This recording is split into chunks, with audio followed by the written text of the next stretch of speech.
Welcome to the Nikki and Rachel afternoon show. We are going to discuss the pros and cons about the very well-known issue of euthanasia. So the problems that are brought up about euthanasia is people look at it as an assisted suicide or as an assisted murder. But it's supposed to bring peace to someone when they're suffering from pain, any kind of health issue they may be going through. It's supposed to bring someone out of their suffering, and a lot of people misconstrued it as murder, as something that is bad, basically. It's been going on for over 2,500 years, euthanasia, and people don't realize that it is a pain reliever and it does really help people feel better and just takes them out of their suffering. So passively doing nothing to prolong life or withdrawing life support measures has resulted in criminal charges being brought against physicians or anybody that's helped the person. The families of, on the other hand, the families of comatose and apparently terminal patients have instituted legal action against the physicians and meant to make them stop the use of extraordinary life support. So in the United States, the law varies between states about the use of euthanasia. Euthanasia has been a controversial and emotive topic in the health field. One argument against euthanasia, or also considered physician-assisted suicide, is the Hippocratic Oath, dating back to when euthanasia started 2,500 years ago. All doctors take on this oath. In the US and other countries, euthanasia has been a topic of debate in other countries, and it has been going on since the early 1800s. In 1828, the first anti-euthanasia law in the US was passed in New York State. But in time, other states followed suit on this law. And the 20th century, So in the 20th century, a bioethicist said that the modern era of euthanasia was ushered in by the availability of euthanasia. But in 1938, a euthanasia society was established in the United States to lobby for assisted suicide.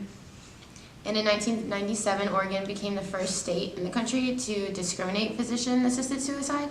And then the first countries to legalize euthanasia were the Netherlands in 2001 and then Belgium in 2002.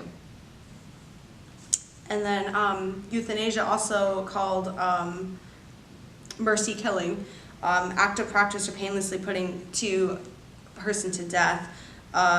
It keeps being considered as suffering from painful and incurable disease, or it's also considered incapacitating for a physical disorder, and it's allowing someone to die by withholding treatment or withdrawing artificial life from someone, and it takes away support measures from someone living.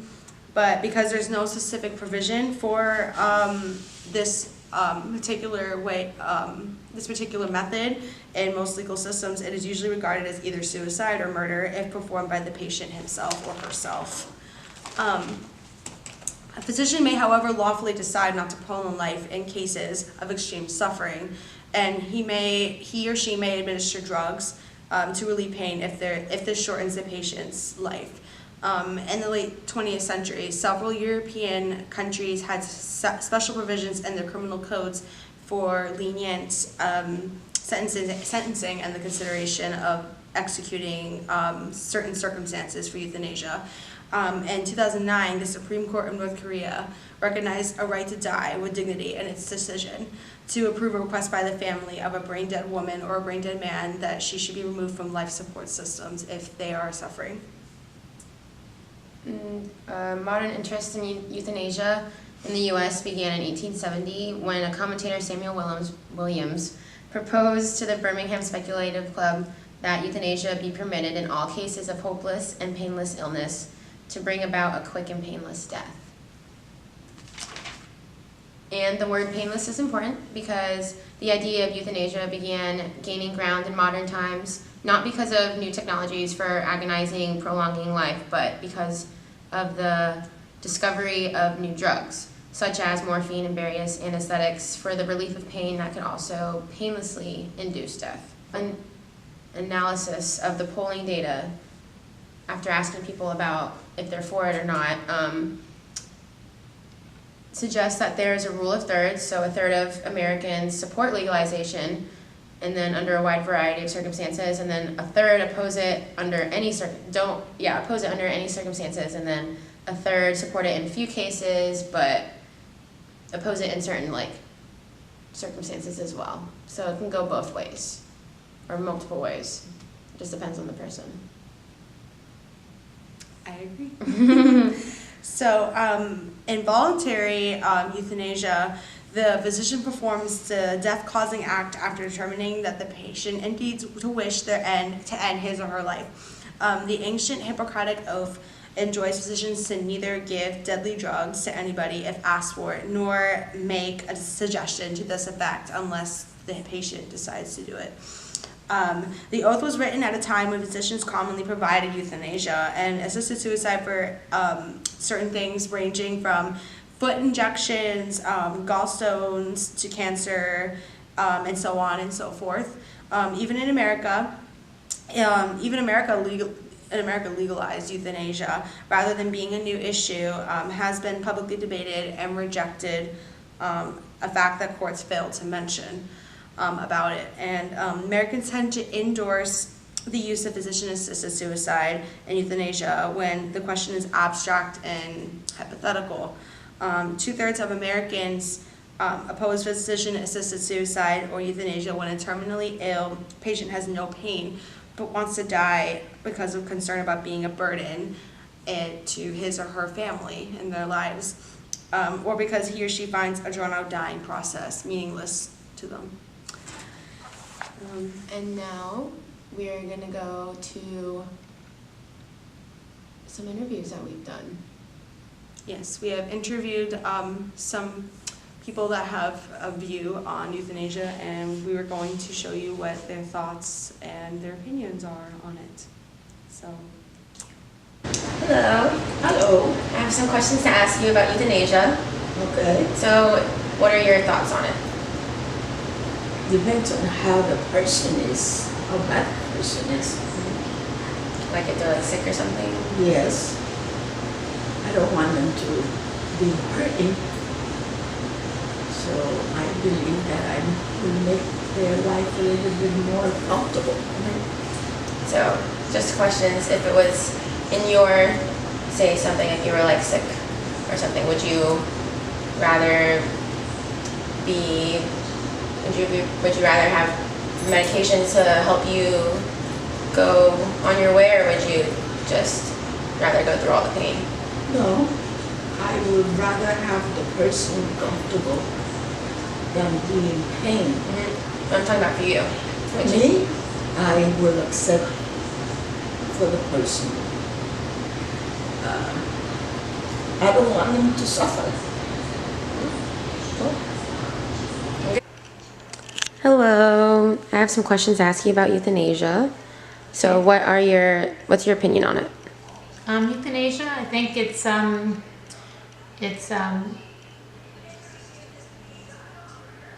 a good option if you are terminally ill, and it's like hospice, where you can be given medicine to be comfortable and live your last days comfortable and not in pain. Would you like that to happen to you in case you were sick? Yes, absolutely. I don't want to suffer, and at least my last days to be comfortable and with dignity. All right. Well, thank you for Well, you're welcome. letting me ask questions. You're very welcome. Welcome back. We are still going to continue the topic of euthanasia.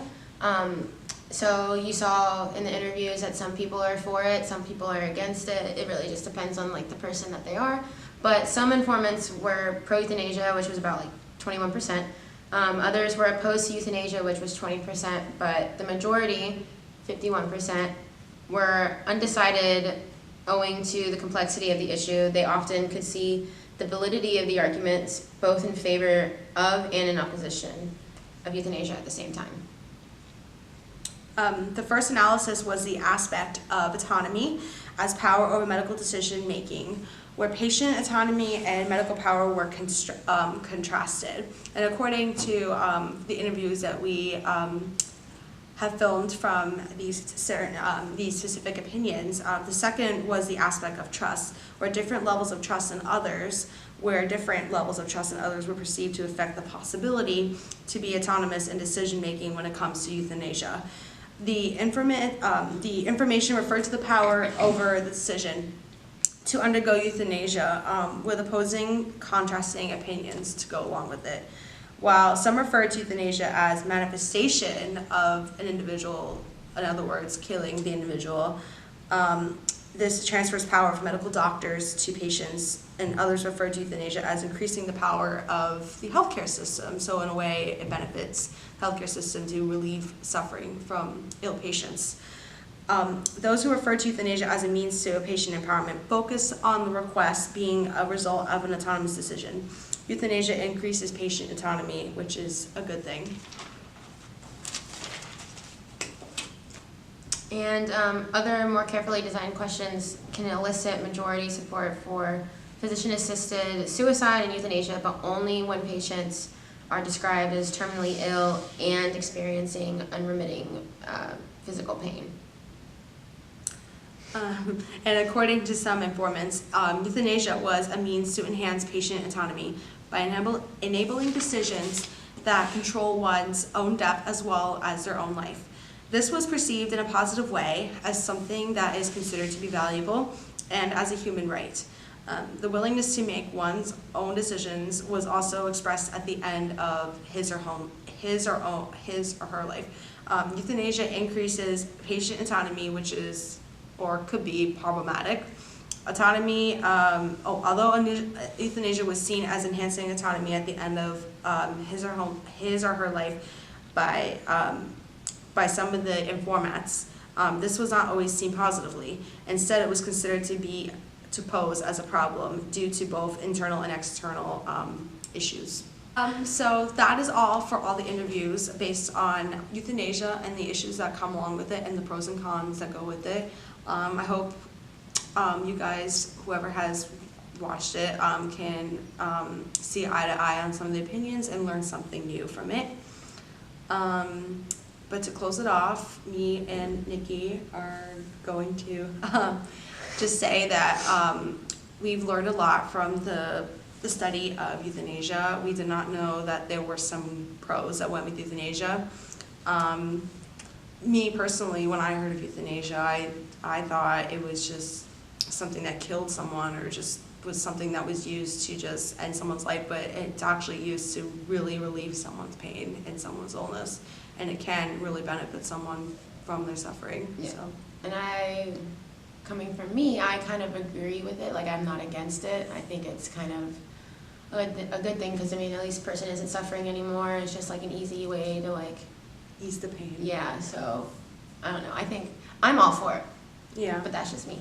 Everybody's entitled to their own opinion. So, Mm-hmm. but we thank you for sticking around with us for a little bit and learning some new stuff. Hope to see you again on the Nikki and Rachel show.